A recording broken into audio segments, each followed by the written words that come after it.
Morning, everybody. And it's a pleasure for me to be here moderating the session. And first, thank you all for being with us. We are very sorry for the absence of Bruce Shapiro. We can consider him our mutual guru, I can say. He's the founder of Dart Center, New York City, at Columbia University. And unfortunately, Bruce is having serious problems in his family, so we hope to have him here the next time. So, as you know, we're going to talk about covering violence, psychological injury, resilience, and self-care. That's the reason why. Because covering violence and trauma can be a psychologically hazardous enterprise. Journalists working on traumatic assignment often fear that sooner or later the work will leave its scars. But few have a real access to up-to-date information on precisely where those dangers lie and what can be done about them. So we want to be really focused on resilience and self-care first, more than anything else. We have here our panelists, our speakers, and they are really involved in this topic for different reasons. So I'm going to present you our speakers one by one. Gavin Rees, he's director of Dart Center Europe, and it's years that he knows this problem, and he worked with journalists who need self-care help and anything related to how to go ahead and keep working after working assignments, and also work in newsroom, because it's another problem. We have with us Andy Carvin, who's editor of Reportedly. I think everybody, you know, Reportedly is a group of people, it's a newsroom basically, and they are, I can say, one of the best fact checkers on social media. And also Andy is really engaged with this topic, and we will discover why. And then we have two Middle Eastern reporters, Salam Khoder and Laith Mushtaq. And Salam and Laith, Salam, she's Lebanese, Laith is Iraqi, and they cover wars for several years from inside. Salam, she covered the war in Lebanon and then Libya and Syria, and Laith a lot, especially inside Iraq, but not only in Iraq, in Afghanistan, and Syria, Libya, also, and sub-Saharan Africa. And both, they worked for several years in Al Jazeera, and now they are establishing a new media in Istanbul, Flare Media Consultancy. And they are, Laith is the founder, and Salam, she's the director and the manager. First of all, I wish to give the floor to Gavin and ask him to explain to the audience what DART does for journalists, and if we have programs for resilience and self-care. Okay. Does this, yeah, it works, yeah. If you can't hear me at all, then obviously wave at the back, that would be helpful. So the DART Center is a project of Columbia Journalism School in New York, but it's an international organization, partly a think tank. So we work at trying to produce guidelines for covering violence, both in terms of what does it take to report effectively and accurately about violent things that happen. How can journalists conduct interviews without causing unnecessary distress to people who are in very difficult situations. And also we look at self-care. And one of the things that's worth understanding right at the beginning is that all of these things are connected. So in London, if I organise a meeting or a seminar discussion, about how to interview victims, gradually in some part of the conversation, the journalists will say, well, what about us? You know, we're also exposed to traumatic events. What do we need to know in order to look after ourselves? And similarly, if we organise a meeting in which we're talking about self-care, then inevitably journalists will say, well, what about my responsibilities to my sources? And so these things are all linked together. And when we talk about trauma, people often think of situations in which people are exposed to primary threat. So we think of journalists in a war zone who could be killed or could be shot, or they witness death or injury to somebody else. And we think of that's kind of the model in our heads often for what trauma is. But as we were exploring yesterday, it's also possible to become traumatized, for want of a better word, by our experiences hearing other people's stories. So just sitting in a chair and listening to terrible things, particularly if it's repeated again and again and again, can kind of come into our heads and create a structure in which we see threat and the possibility of death all around us.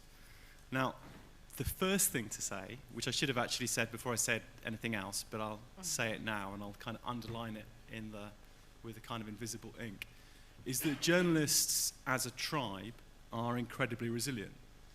You have to be. I mean, it's the nature of the job, is going out, working to very tight deadlines, getting criticised, usually in completely unfair ways, by powerful people. Plus, there's also the financial situation we're in. We're used to coping with a lot of stress and in very demanding situations, but we're not bulletproof. And if we're exposed to certain kinds of additional stress, and it's not everyday stress, so for something to be traumatic, it has to involve the threat of death or injury or of significant violation, as you have in sexual assault, then we may find that we are places in which we find it difficult to cope, and our natural resources are stretched. One of the other things about us being very kind of achievement orientated and very kind of resilient is that people who are extremely resilient might take on more and more and more and more exposure because they cope so well at the beginning. There's a tendency to kind of think that one can go on forever. So one of the basic and key points about trauma self-care is trying to find balance in one's life and trying not to be in a situation in which the work becomes everything. One becomes more vulnerable if one doesn't have outlets, good social connections, hobbies, other things out of work that help us not think that the work is everything. Because once the work becomes everything, then we become more and more vulnerable, and we're more likely to throw ourselves harder and harder into work in a way that could increase our trauma exposure. So the Dart Centre is really a kind of coalition of journalists and mental health experts, trauma clinicians, and also people who work in the military on building resilience programs, and real journalists. So most of our material that we put up on our website comes from conversations we're having today about what does it take on a day-to-day basis to look after ourselves.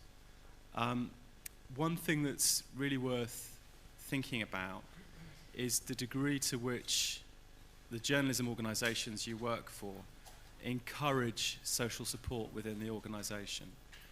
To what degree do journalism organisations that you work for raise the issues and the possibilities that people could have a hard time at some stage in their career through being exposed to traumatic stress?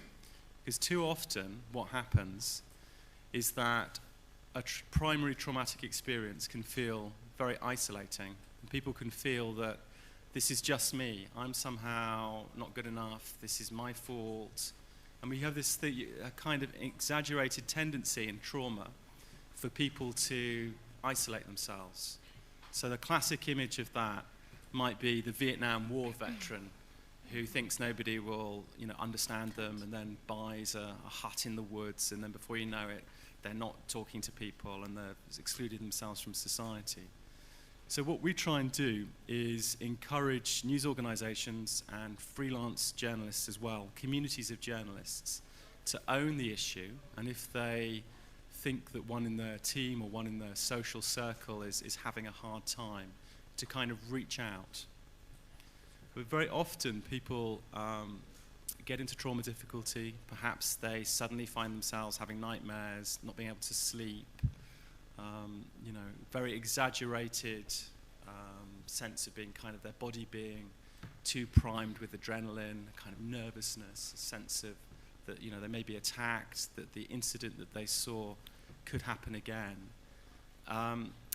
And they don't have a language for understanding what that is, and they don't have a way of communicating with other people. So one of the basic foundations of any support program is social connection, is people understanding that when we're exposed to violence, we're quite likely to have acute stress reactions. That doesn't mean that we're necessarily going to get ill. It means that we're having acute stress reactions.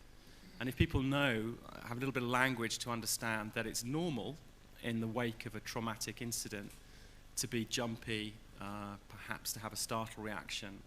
It's quite normal in the wake of a traumatic incident for people to have very intense recollections and see pictures. Doesn't mean that the person in question is going crazy. It means that they're having a human response to a threatening situation. And if people don't have a kind of basic knowledge that these are trauma reactions and that to some extent we'll expect to have them, then it's quite likely that they'll not share that information, they'll not reach out to others, and they won't take appropriate self-care measures to reduce the impact of those stress reactions. I think I'm talking probably too much, so you should pass on. But the real point for this room here is that if anybody has questions, please make sure that you ask them. It's a very big topic, and then we can focus in more detail on what the issues are that you want to know more about. Thanks, Gavin. And you mentioned the feeling of isolation before, and also the stigma problem. A lot of journalists, when they come back from the assignment, they have fear to be stigmatized by people in the newsroom, for example. And sometimes, and I can say most of the time, people in the newsroom, they think they will never be affected by kind of feeling of isolation or by kind of stress. So, Andy, but you can talk about this, and no one could be aware from this, right? So prior to launching reportedly about 15 months ago, I ran the social media team at NPR, National Public Radio, in the US, and had used social media for a number of years to report on crises ranging from the riots in Greece 5 years ago to, more than 5 years ago now, to the Mumbai attacks. But it wasn't really until the Arab Spring that things came into focus in terms of how social media could be used to keep up with activities taking place on the ground in real time, while at the same time being able to engage the people participating in protests, fighting, and other things that were going on across the region. And I was never given the assignment to cover the Arab Spring. It was something that I was personally interested in because in my prior career working in internet policy, I'd spent time in Tunisia for a variety of conferences over the years and had gotten to know local bloggers, many of whom had been arrested, some of whom had been forced into exile. And so when protests began to spread in December 2010, I saw them using the hashtag Sidi Bouzid to coordinate the sharing of information, Sidi Bouzid being the name of the town where a young man, Mohammed Bouazizi, had set himself on fire and to protest his treatment by local government authorities. And at first it was exciting to observe all of this playing out in real time. And granted, there were occasional moments where people would share rather gory footage of people who had just been shot, for example, protesters, et cetera. But then over time, the other revolutions began in Egypt, Bahrain, Yemen, Libya. It went on, and before I realized it, I was spending about 15 hours a day, 7 days a week, staring at various Twitter feeds, trying to orchestrate a real-time story of what was taking place in all of these countries, trying to use as much first-person descriptions from the people themselves who were tweeting and caught in the middle of everything. And then the really gruesome footage started coming in, horrible imagery of people who had been killed by anti-aircraft fire in Libya, for example. And early on, when I saw these things, I tried to treat it as solemnly as possible. I would, if anyone was near my desk, I'd ask them to leave. I would just stop doing whatever else I was doing and just, if I was going to report it, I wanted to do the reporting as respectfully as possible, not only in terms of describing what happened, but in terms of how I would sit there and process it. But then I started receiving these videos on a daily basis, sometimes dozens of them a day. And within months, I found myself in a situation where I would be sitting there eating a sandwich and blasting music and talking to colleagues next to me and just watching one video after another after it was like they were cat videos. And yet every day after many, many hours of tweeting, I'd noticed that my hands would be shaking. And I didn't put it all together. And it wasn't until almost a year into this that a colleague of mine who had just returned from reporting in Syria she was in the office, and she came by, and she gave me this big hug, which surprised me because I didn't know her very well, but we kept in touch online. And basically what she said to me is, "I understand what you're going through." And it all kind of came together at that point where I realized that despite the fact I'm sitting in this comfortable office in Washington, D.C., sometimes on the rooftop enjoying the lovely weather, or sitting at home with my kids as they're playing and with my laptop, always facing with my back to the wall so no one could see what was on my computer. I had been spending hundreds and hundreds of hours absorbing some of the most horrific footage you can imagine. And it took a visit from a war correspondent to come over to me and literally almost shake it out of me that I was going through something that I wasn't even processing. And when I started talking to other editors and managers at NPR, they understood to a certain extent what I was experiencing because they had seen it occasionally with photo editors and video editors receiving raw footage, for example. And of course, combat reporters coming back from the field. And it wasn't that they were skeptical, it was just they were puzzled that the experience of sitting in front of a computer using social media could mess with my head so much. And so there was really no precedent, despite the fact when combat reporters came back, they would routinely get counseling and have this opportunity to go on R&R, either by picking up an assignment that was much lighter than what they were doing, or go on holiday for a period of time. There wasn't any kind of option for me, because I was literally the only person in the entire company using social media to cover the Arab Spring.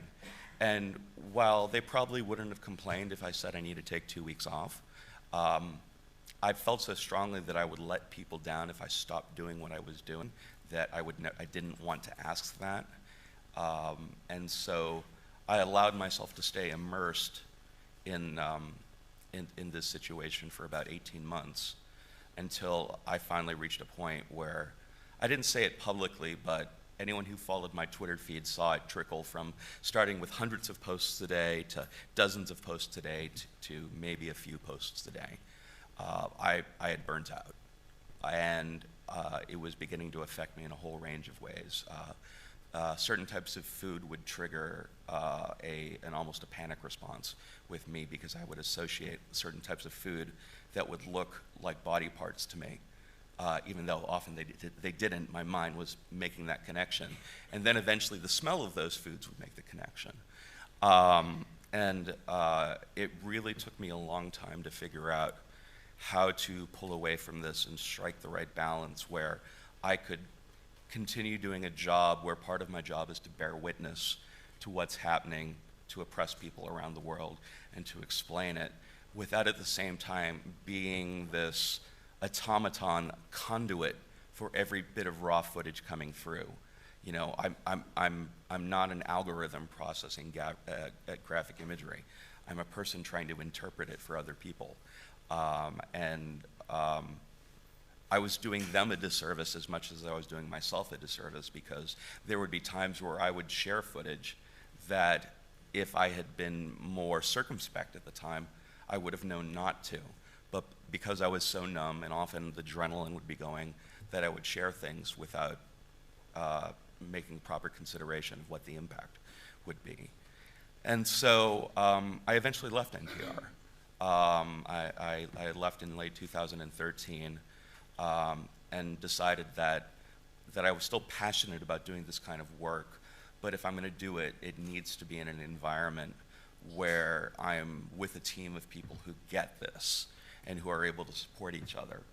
So I launched Reportedly, and Reportedly rolled out a year ago last January, and we're a team of 6 reporters spread across the US and Europe, focusing on covering social justice and human rights through the lens of social media. And in that sense, it's still very much focused on the type of horror stories that I was covering before, but by having a team of us being able to understand what we're each going through and talking to each other regularly and recognizing the signs when people need to take a break, and having both group conversations and back channels with each other to support each other, and on certain occasions to shut down all of our operations and say, we're not going to report for the next 2 days. We need a mental health break, and our readers will understand. And thankfully, they've been very supportive of it. And so, being a small nonprofit newsroom, we've been able to occasionally take these radical steps when we feel like that we've been overburdened and overloaded by what we're experiencing, just by shutting everything down. It's not a practical solution for most newsrooms, but it allows us to do what we do. While it still continues to be tough for all of us, at least we're no longer working in an environment where we're completely isolated, where colleagues don't get us and understand what we're experiencing. And now we're at least in a position where we know precisely what each of us are experiencing, even though we all interpret and absorb these things in our own personal ways.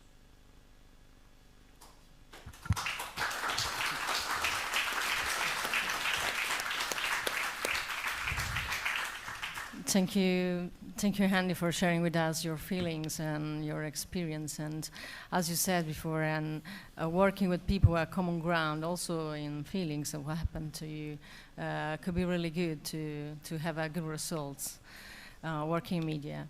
And Salam, you covered conflicts in Middle East, and what happened when we report about children exposed to violence? Because in general, all reporters get sick more when they tell stories about children victim of violence or raped in the war, or not in even the war. Over to you. Thank you, Laura. Okay. Thank you. There are 2 aspects of covering children in war zones and conflict areas. There is the aspect of not causing any unnecessary trauma for the child himself you are interviewing, but there's also an important aspect when and how we are, as journalists, are allowed to interview children, even in a normal situation. There are an ethical code each and every journalist has to abide by whenever you're dealing with minors. And when, sadly enough, in the region I covered, which is basically the Middle East, mostly the Middle East, the notion of protecting children from the media is not very well observed, and it's not very well respected. I could think of many incidents when journalists has put children on TV, on live transmission. We're not talking about pre-taping interviews. It's when children are being exposed to extreme, unnecessary questions, harmful questions that can be, if asked, even to a grown-up, there is a huge possibility to cause immediate collapse. I could say there is one journalist, I watched the interview and I still cannot comprehend it happened. The question was, you have just lost your mother and father and your two siblings. How do you feel about it? That was traumatizing for me as a journalist and as an audience. So what would have happened to the child himself that was interviewed? There are certain ethics that we as journalists have to abide by. We cannot take these ethics as something unnecessary to go through. We cannot interview a child unless he has a grown-up along with him, a mother, a father, or a very close relative. We cannot ask the children questions of the sort, how are you feeling after your loss? How do you say about the regime that's been killing you, or something like that? Children shouldn't be put in such situations. Such questions shouldn't be addressed to minors. First of all, they wouldn't be knowing what they're talking about. Second of all, we would be trying to take the child or channel the answer of the child towards what's really happening, whereas our coverage on children should be what they're going through, how best to protect them. We can show children on TV in dramatic situations just to tell the world, this is what's happening to the children in Syria or in Libya or in Egypt or in any place.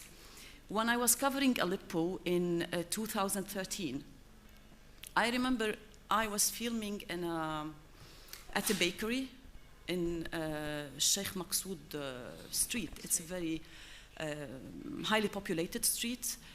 And I could notice that the queue in front of the bakery, it consists mainly of children under 18. The age would start from 7 years old and goes up till 17, 18, late teenage.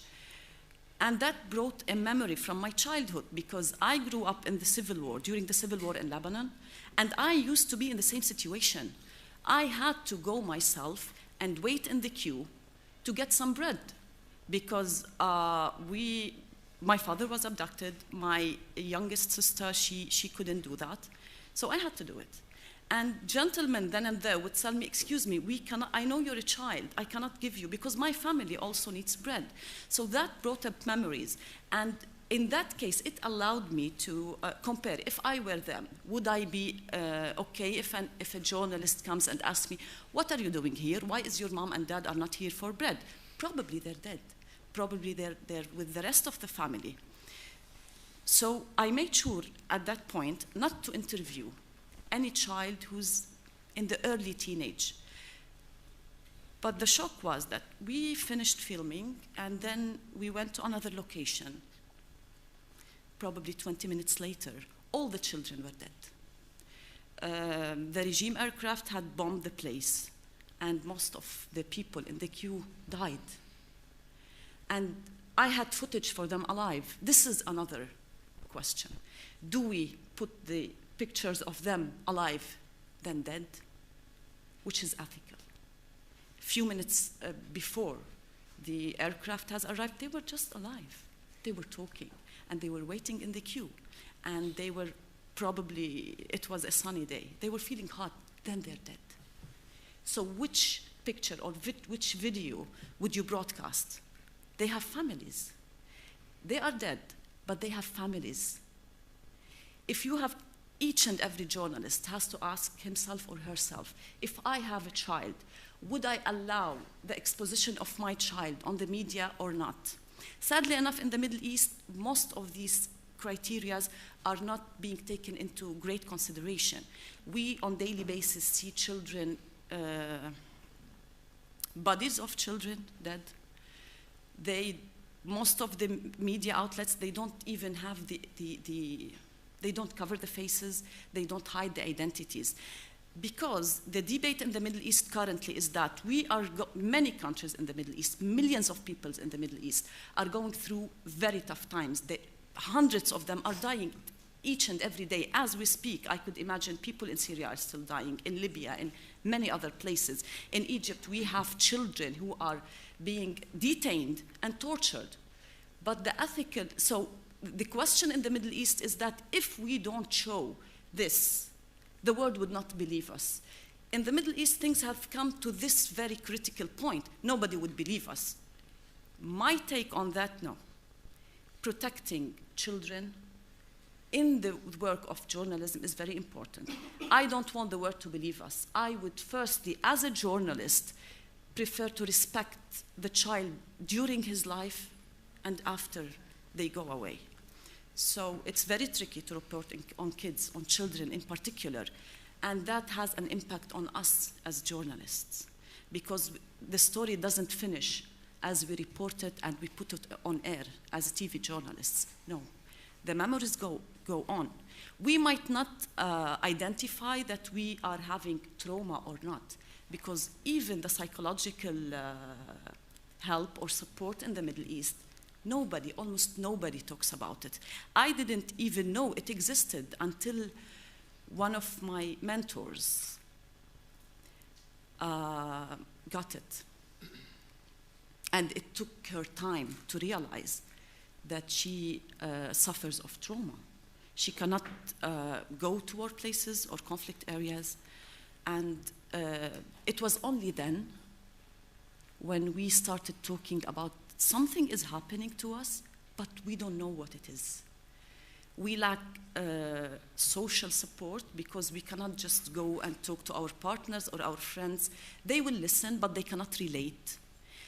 Or our colleagues, they would say, oh, you're just afraid. You're just being weak. No, we're not weak. We're not cowards. Fear, of course, I think fear is what keeps us alive.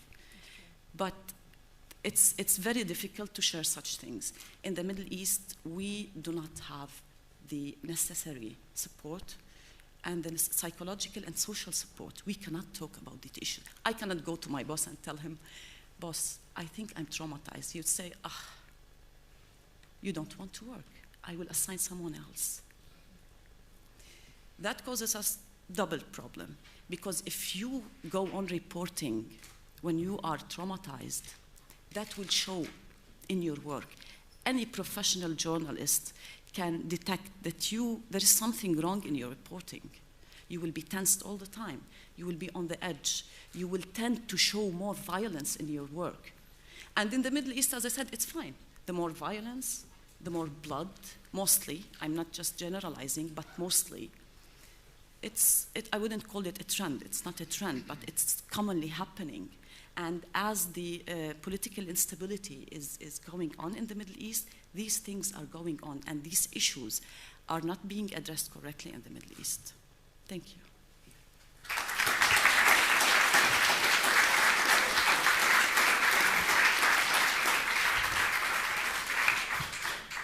Thank you so much, Salam. We will go back to this topic, how to help local journalists in the Middle East, but I prefer now just to give the floor to Laith, and we know that you experienced a lot. People of Perugia, they know you very well.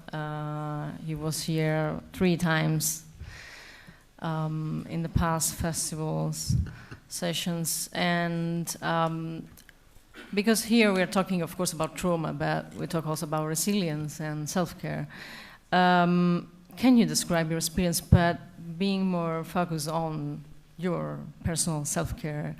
How did you get out from some troubles? Thank you, Laura. Hello, everyone.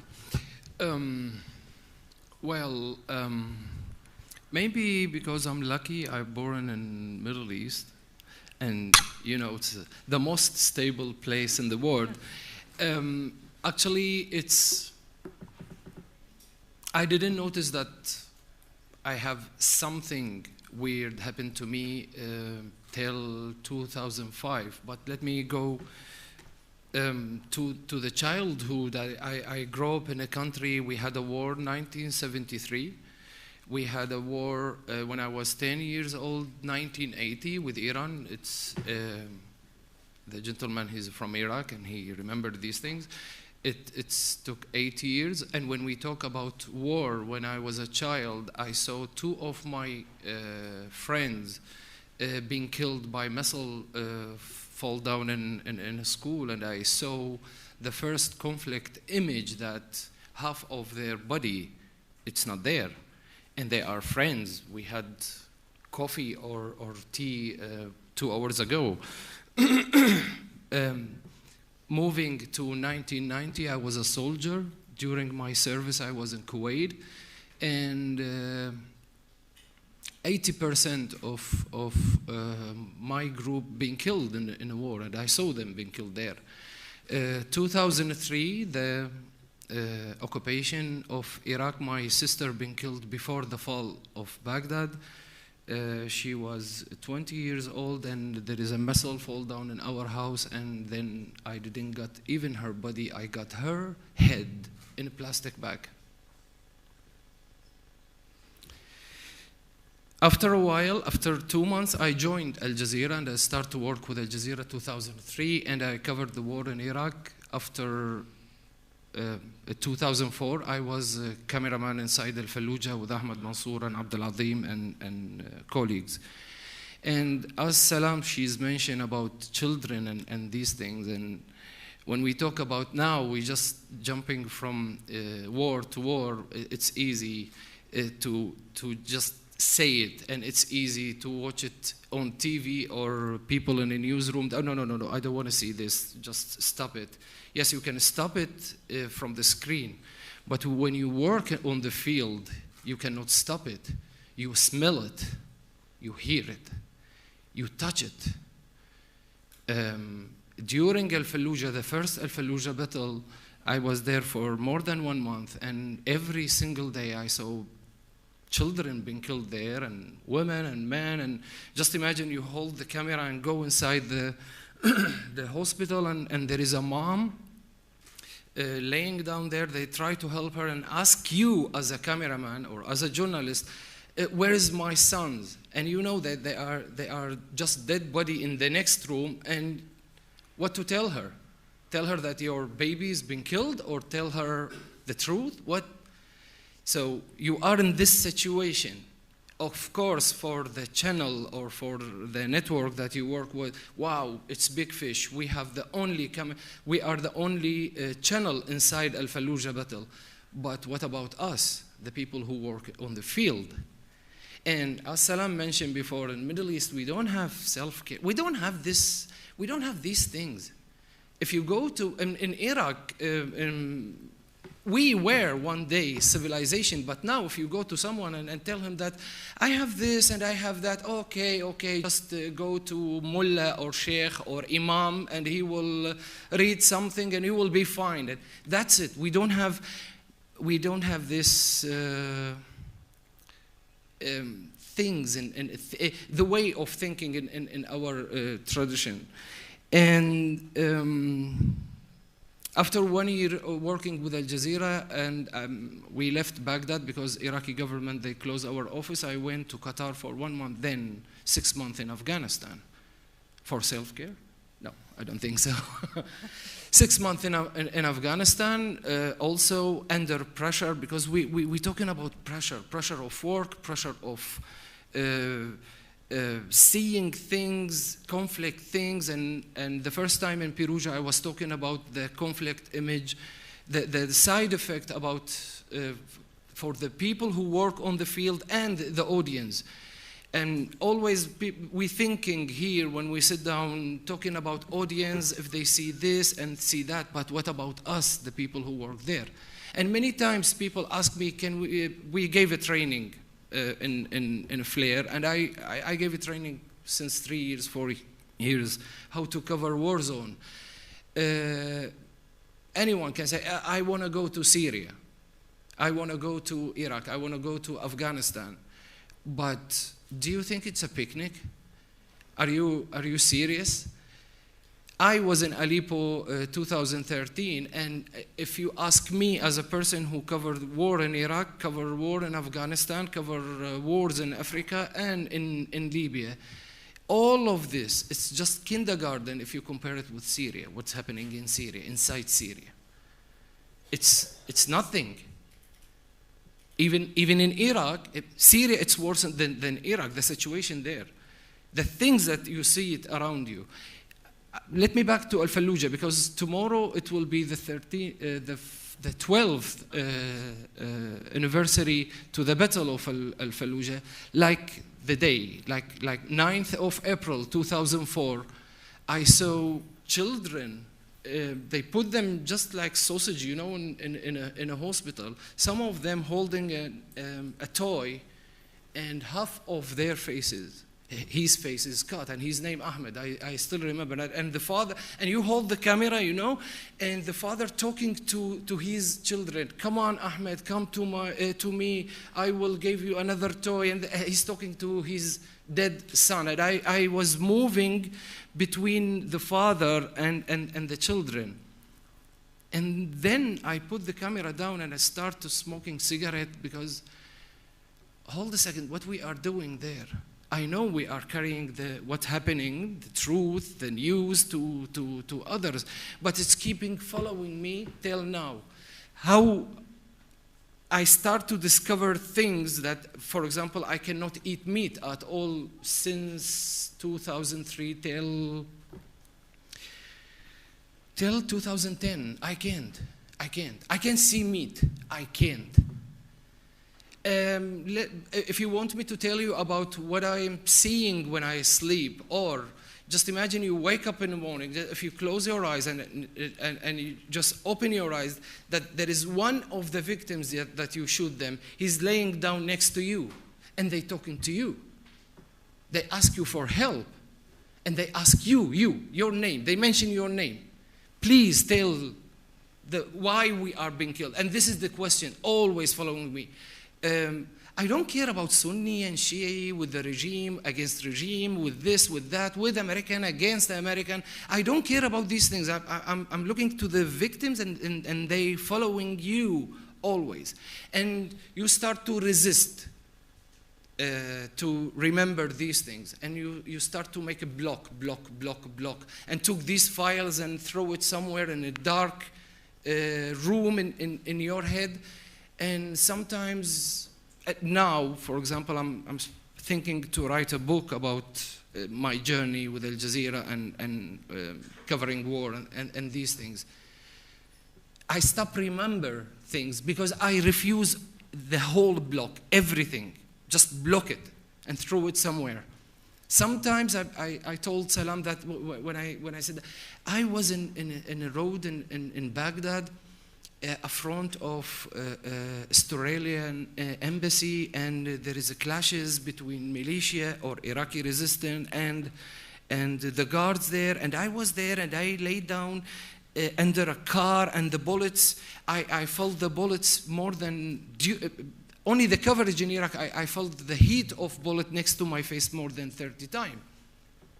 You don't hear it all only, you feel the heat of the bullets. In Al-Fallujah once, in 28th of April 2004, I was at the floor of the building checking the SNG, the satellite SNG, and I noticed next to me the bullet. And I noticed that there is a sniper somewhere, and I immediately lay down there. And to test that there is a sniper or not next to the wall, I just moved the camera just like this, and then I heard. And more than 40 minutes, I just laid down there. I can't move. After 1 month, we cover a battle between American coalition forces and Al-Mahdi army in Karbala, and my assistant, Rashid Wali, my colleague, he was next to me, top of building in Karbala, holding my shoulder, and I shout, everyone just go down, because all the crew of Al Jazeera was there, and he said, no, I will never let you alone. In 1 second, like a shower of bullets come to us, and I jumped down and I just turned my face to him, and I saw 3 bullets on his face and his blood covering me. So it's not, I can't say don't go and cover war. You have to go, but you will need these people. We don't have these people in Middle East, but we start in Flare Media to give this kind of training with training of covering war zone. And we are open to have a cooperation with, because most of people in Middle East, even civilians, they need that. But most of them, they shy, they feel, oh, there's something wrong. No, I'm fine. They're denying that we have something. But for a journalist, for sure, 100%, all of journalists in Middle East, they need it. Thank you.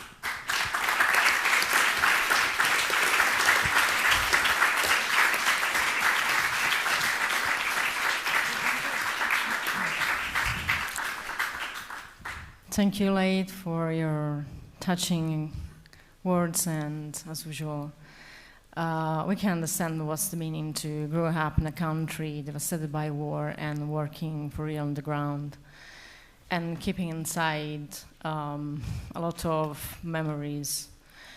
I just want to add to your experience a couple of words about recent research I did in Iraq last October.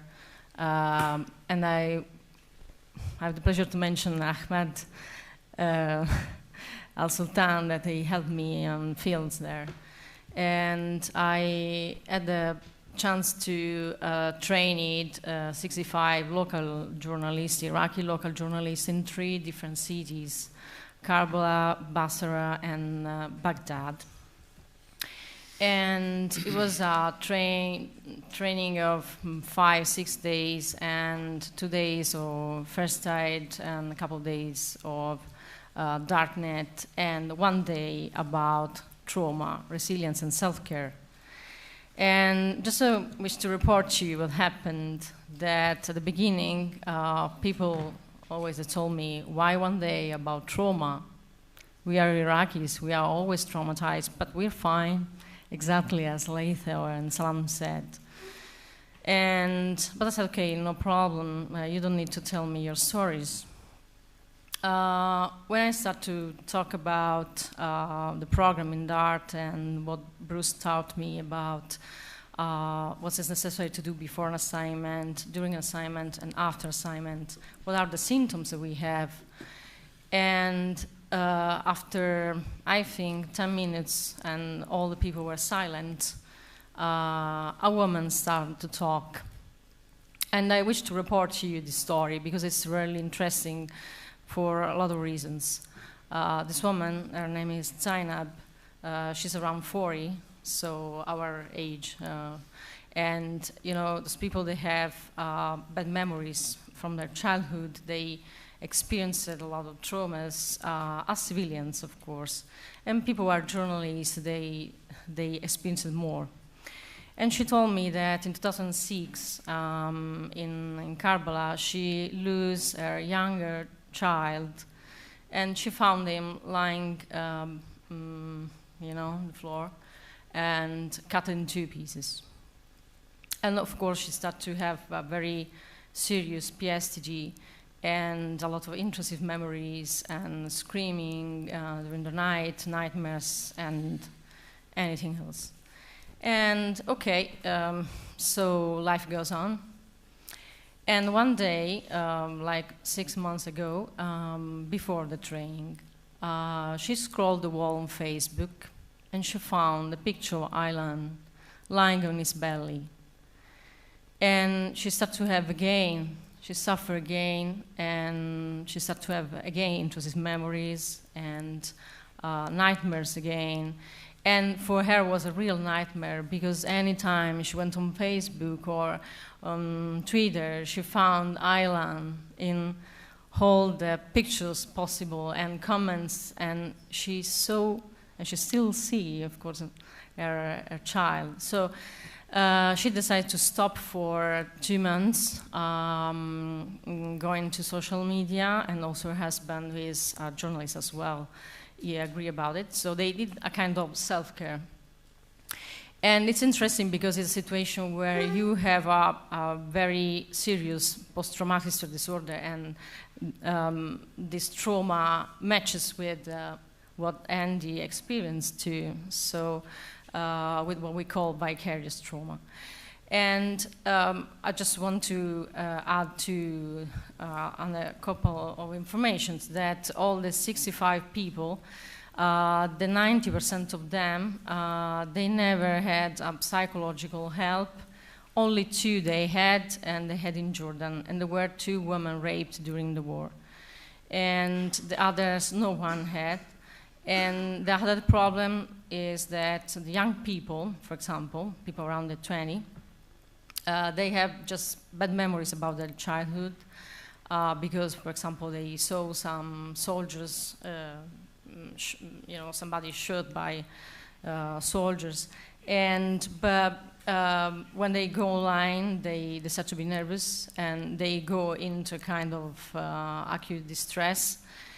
And now that Iraq has an internal front line with ISIS, those people, they go to the front line with absolutely no preparation before the assignment, during and after. And so most of them, they say that they really feel bad, and they, of course, they don't know how to tell, who tell what they have, and they don't know where to go. So they asked to have help in the country, and of course we hope that we could do it in the future. It's 12:30, so maybe it's the time to open the floor to the questions. If you all agree, we have just 15 minutes, and then maybe we can do a very short round again. So if you have questions, please, just want to ask you to give the possibility to everybody, don't kidnap the microphone for 5 minutes, but ask a real question, and so our speakers could answer to you.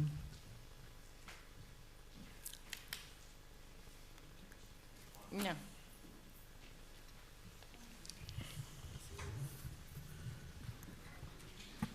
Hello, I'm Marcel from Syria. It was traumatizing hearing the stories about my country, actually.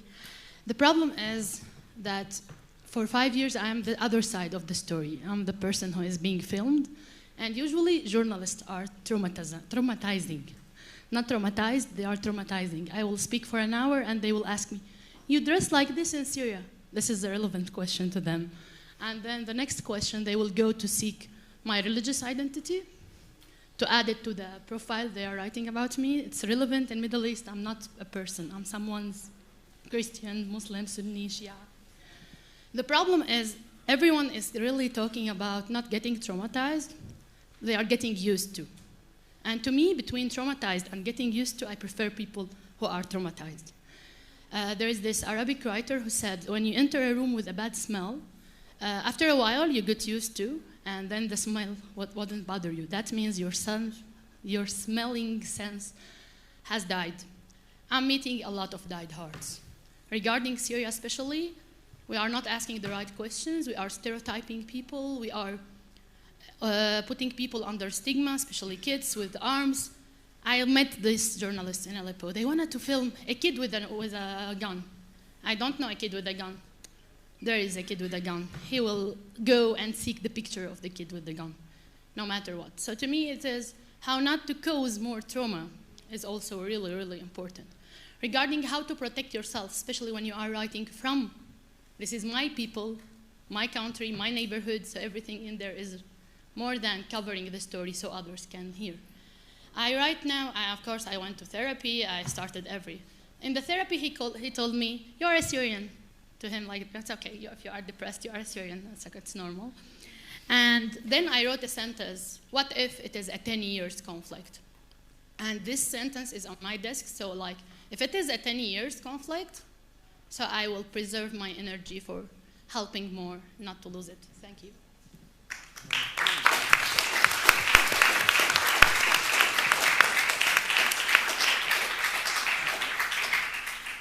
Thank you very much for this very sentimental session, very insightful session. And although I heard most of the stories mentioned in the panel and even from the eyewitness, I'm still feeling about to cry about it because it's real. This is the reality, the ugly face of what we are doing.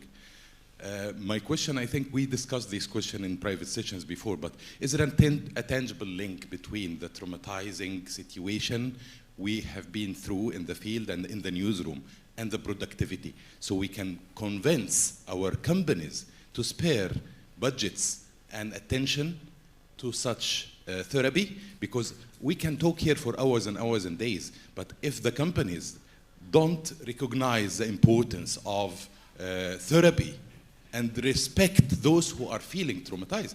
I've been in a news, I was director of news during a time.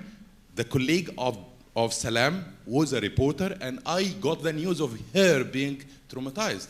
But the entire newsroom was taking it for fun, that, oh, she cannot do it. She cannot do the live shot. But we kept her.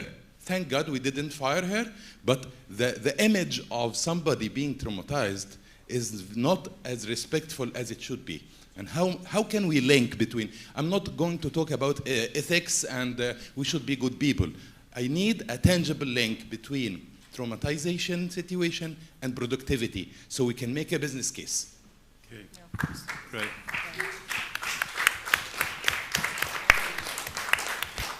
Brilliant. So some excellent points there. And there's already a lot of personal experience in the room.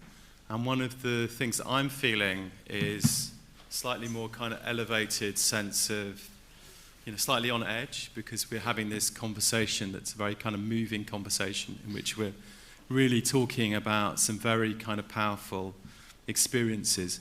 Now, the first person who asked a question talked about the journalist who, appears to be, hardened, and however distressing the story is, will just carry on eating a ham sandwich and kind of not, and say that nothing moves them, nothing affects them. Well, actually, those deadening feelings that we're talking about are trauma reactions. So basically, people go through two main types of trauma reaction. One is approach, so that's the flashback, waking up in the middle of the night, having the nightmare, thinking that it's all happening again. And the other one is the feeling that's often connected to isolation, is wanting to suppress the memory that's too big, push it away, it's not happening, it's not there, feeling a bit dead inside. So the punchline there is that actually a lot of journalists in a competitive newsroom in the Middle East, say, where exposed to a lot of violence, who are saying, this has no impact on me, could actually be going through those deadening reactions, those avoidance reactions. And that could also have, so in other words, the journalists who think that they're coping really well actually might be coping less well than the journalists who are a bit more emotional and talk a bit more about their experiences and who appear to be affected more. Okay, so it's a kind of subtle and complicated thing. But what we know universally is that when people get those deadened experiences, it's likely that their concentration is being affected. It's likely that they're not fact-checking as well as they should do. There's a greater possibility of making serious journalistic mistakes, of not paying attention, of being distracted. And this could have a big impact on the wrong story at the wrong time could have a big impact on the survival of a news organization. So that's kind of one important thing to understand. And, everybody in this panel, I think, so far has talked about moments in time in which the trauma experience got so great, the exposure was so great, that like, no, there was a kind of, you know, I mean, Andy described his Twitter productivity falling down and at one point writing less and less and less. If we don't take care of ourselves in learning better, both as individuals and as communities, to deal with adverse trauma exposure, then we will find ourselves in positions that we're censored just as effectively as if we're put in an orange jumpsuit and sent off to Guantanamo Bay. So trauma is a censorship issue for us. If the experience of working on violence is so overwhelming that we can't find the words to describe it, then we're not in a place where we can be effective as journalists. This is why. I mean, this is part of a business case. But also just there's lots of evidence, I don't so much in the Middle East, but certainly with Western news organizations that have less impact, one would say. There's a lot of evidence that productivity goes down, sick leave increases, people don't turn up at work, and it affects the bottom line as well. I think it even needs to go further than that, because at least in US newsrooms, it's rather common for them to offer some form of counseling services that are available on call at any time. If you're a reporter or an editor working somewhere in the newsroom, you can take advantage of those resources to help you cope and work through whatever issues you're having. The problem is they're rarely used. At least anecdotally, when I've talked to colleagues who have had access to these types of services, they still don't make the call because even to them it still feels like taboo. I think part of it is that because management in many cases does not speak openly about their own trauma experiences and potential benefits that they've had going through counseling, I think it makes it harder for rank and file members of the newsroom to pick up the phone or to schedule that appointment. I was very fortunate that my supervisor at First Look, when I was developing reportedly, even though his background more recently had been focused on digital media, back in the day he had reported from Mogadishu, from Afghanistan and a number of other places. And he went through some very tough times afterwards. And he went out of his way to tell his story to every single member of my team. So they understood that it's not just them, it's not just them feeling alone. All of us have the potential of reaching this point, and all of us have the potential of benefiting significantly by taking advantages of those resources. And so I think those of us who have staff that are being exposed and potentially traumatized, it's incumbent upon us not only to make those resources available and remind them of it, but we need to open up ourselves to them and talk about how, I mean, obviously you don't want to make up cases if you haven't had the experience, but if you're a manager in a newsroom and you've gone through these crises before, I think you can do a tremendous service to your staff by being more transparent with them about it, because I think it raises the likelihood of them taking advantage of those services.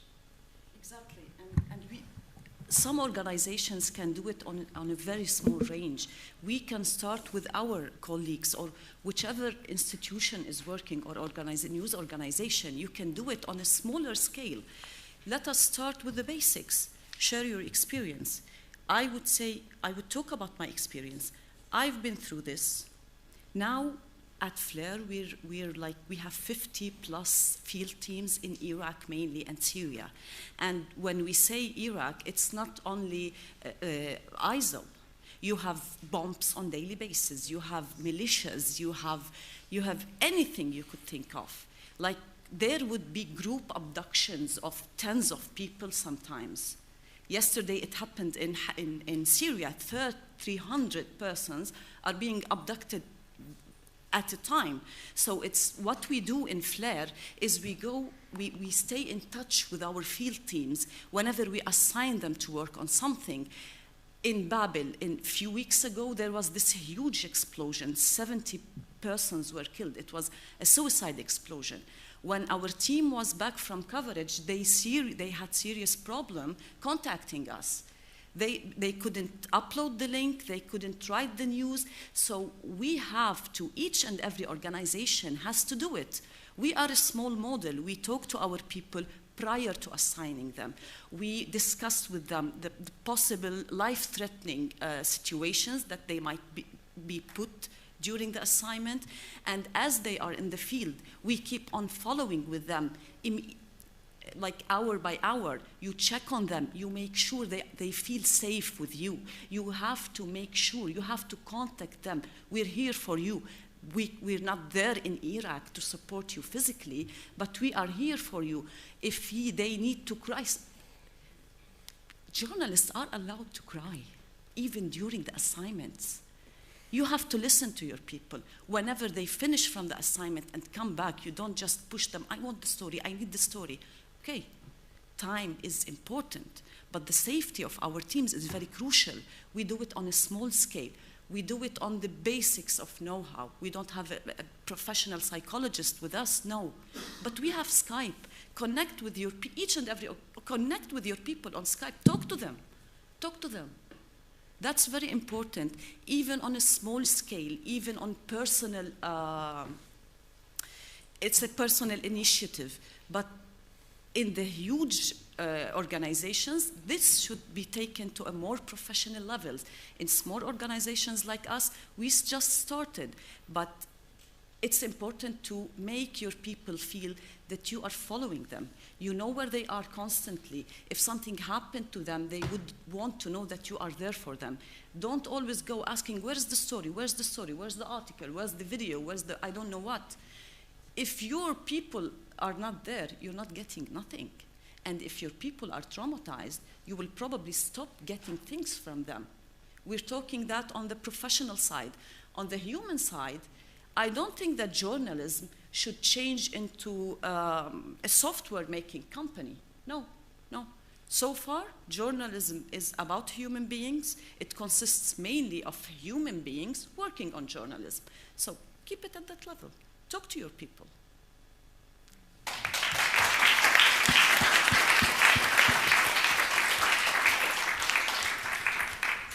There's still a question. I think we have time, but just for, yeah, very short question. Thank you. So in my country, I'm from Nicaragua. We do not have war, but we do have some violence situations, of course. And I wanted to ask you about suggestions on how to interview people that have suffered violence, rape, or political violence and stuff. Because what happens, and I think you talked about it, that sometimes we feel like vultures, like they have this trauma of something that happened to them or someone in their family, and since you are looking for your story, you go there and you ask about what's going on, and you know that removes lots of things in people, and sometimes people in journalism think, oh, they cry, this is good for my story, but you don't think about what that person is going through. So what are your suggestions when you go to interview a victim, and your suggestions as well on how you manage yourself in that situation? The best thing is to just be a journalist. Marcel said something about stereotyping. If you're a journalist, you have to ask about facts. What are you going through? What happened? Simple questions, open-ended questions. Don't suggest anything in your question. And don't patronize the people you are interviewing. You are not journalists are not smarter than anyone else. And the person, the interviewee, would in fact detect if you're trying to patronize them. Don't do that. Don't go to stereotyping. Open-ending questions, simple questions that should be based on facts. What reaction do you want? Do you want a lady to cry on the camera? That's not news. That's not news. You want the lady to tell you that she has lost her children. Ask her, what happened to you? She would tell you. If she cried, That's by default, because she's going through a traumatizing situation. Never, ever ask a question that would lead to a very emotional response, because your interviewee will, when they regain their self-consciousness, they will hate you. They will see you as not an enemy, but as a person, persona non grata. Ask open-end questions. Don't use stereotypes. Don't push them to the edge. How did they die? They just died. A bomb, and they did. How did you find them? It's enough to know that the children are dead. You don't have to know how they died and in which situation she found them. Facts are important in journalism. Any other thing is not journalism. As for the self-care, you just have to manage yourself. The best way is to seek professional help. If you're in a country, I didn't get the country you're coming from. Nicaragua, you have lots of, yeah. Seek professional help. This is the most efficient thing that you would do. Seek professional help. But if you can't afford professional help, or if your institution doesn't support you going to professional help, I would say colleagues. Talk to your colleagues. Always sharing experience is very important. You don't need continuous training, but you need continuous sharing of experience. You need to sit with colleagues who have been there and done that before, because sometimes sharing experience can either save your life or make the situation you are in less handleable.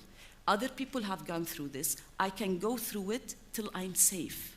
For example, if you're covering riots, you should know how to handle things. Just preserve your life, which is number one.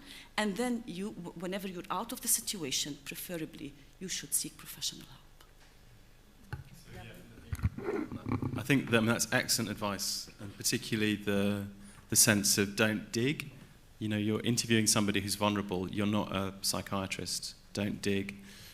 Try to avoid asking questions that imply blame. You know, like, why did you allow your daughter to play out in the street? It's not a good question if that child has been abducted. Don't sound like a cop. And the main thing, I think, is being in a place where you really listen. And so try and understand, work out, what does it really mean to listen? And sometimes listening might involve just telling that secret voice in your head that is the editor saying, you have to get this picture, you have to get this quote. Just going, shh, shh, shh. It's okay, I'm listening to this person I'm speaking to now. I'll get a good story. You know, it might be a little bit different to what my editors will negotiate with my editor. But actually, the main thing is I hear what this person is saying, and that makes people feel safe and secure. There is, he says, trying to sell stuff, it's all free, a tip sheet on this table about interviewing victims of sexual violence.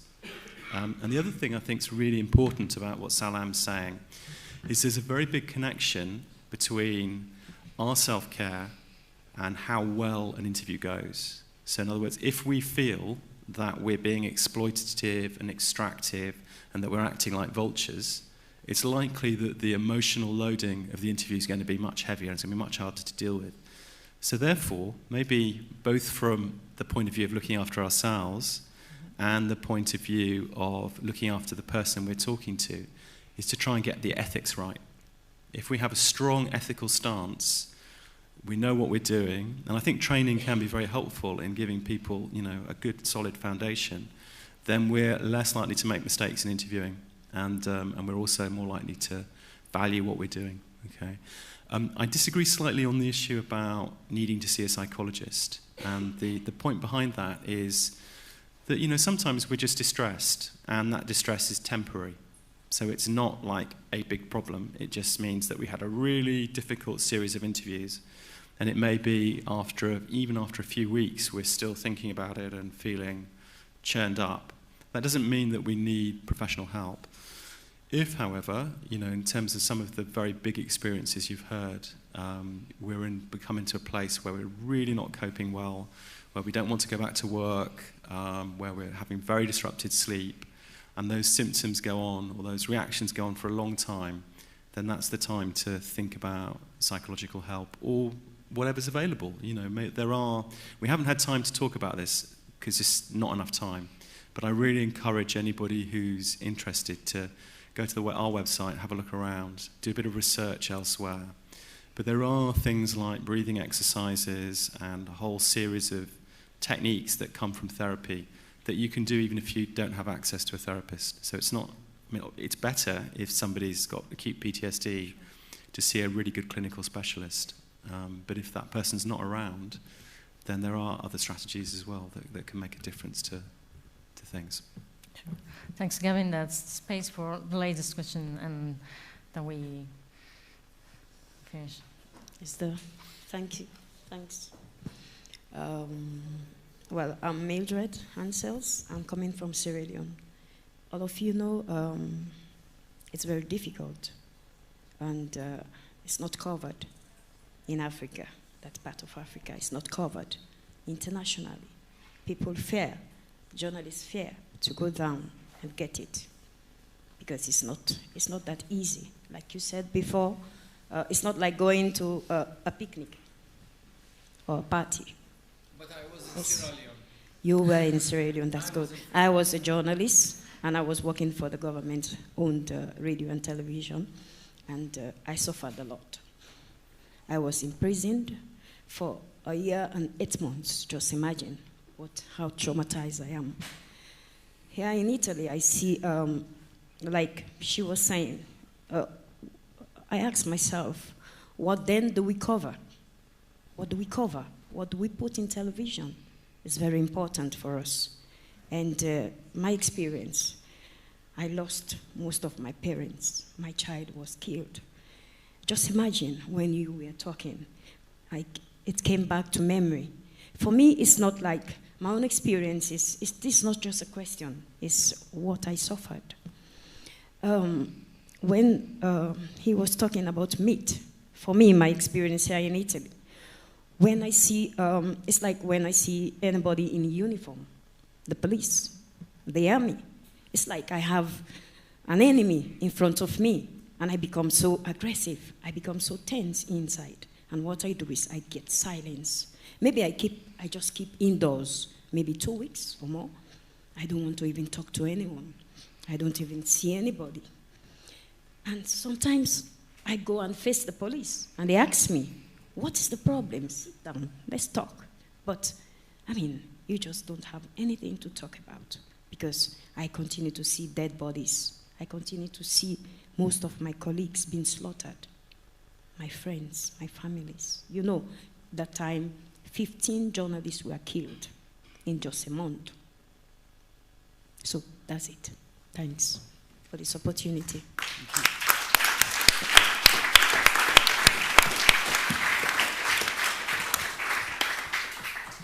Thank you so much. I'm terribly sorry if there are still questions. We are available after the panel, and just I want to say something. I think at the end of this panel we can say that we must speak out, we must cooperate each other, and it's important to say that stop with the idea that journalists we are heroes. We are human beings. We could be strong, but we are weak.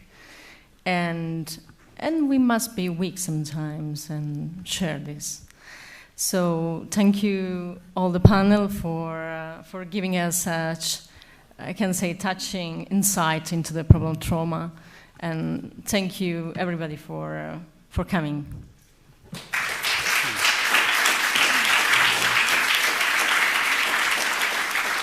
Good morning, everybody. And it's a pleasure for me to be here moderating the session. And first, thank you all for being with us. We are very sorry for the absence of Bruce Shapiro. We can consider him our mutual guru, I can say. He's the founder of Dart Center, New York City, at Columbia University. And unfortunately, Bruce is having serious problems in his family, so we hope to have him here the next time. So, as you know, we're going to talk about covering violence, psychological injury, resilience, and self-care. That's the reason why. Because covering violence and trauma can be psychologically hazardous enterprise, journalists working on traumatic assignment often fear that sooner or later the work will leave its scars. But few have a real access to up-to-date information on precisely where those dangers lie and what can be done about them. So we want to be really focused on resilience and self-care first, more than anything else. We have here our panelists, our speakers, and they are really involved in this topic for different reasons. So I'm going to present you our speakers one by one. Gavin Rees, he's director of Dart Center Europe, and it's years that he knows this problem, and he worked with journalists who need self-care help and anything related to how to go ahead and keep working after working assignments, and also work in newsroom, because it's another problem. We have with us Andy Carvin, who's editor of Reportedly. I think everybody, you know. People who are in very difficult situations. And also we look at self-care. And one of the things that's worth understanding right at the beginning is that all of these things are connected. So in London, if I organise a meeting or a seminar discussion about how to interview victims, gradually in some part of the conversation, the journalists will say, well, what about us? You know, we're also exposed to traumatic events. What do we need to know in order to look after ourselves? And similarly, if we organise a meeting in which we're talking about self-care, then inevitably journalists will say, well, what about my responsibilities to my sources? And so these things are all linked together. And when we talk about trauma, people often think of situations in which people are exposed to primary threat. So we think of journalists in a war zone who could be killed or could be shot, or they witness death or injury to somebody else. And we think of that's kind of the model in our heads often for what trauma is. But as we were exploring yesterday, it's also possible to become traumatized, for want of a better word, by our experiences hearing other people's stories.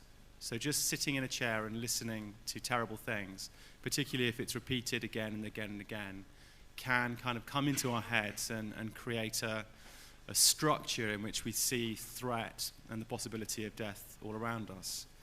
Now, the first thing to say, which I should have actually said before I said anything else, but I'll say it now and I'll kind of underline it with a kind of invisible ink, is that journalists as a tribe are incredibly resilient.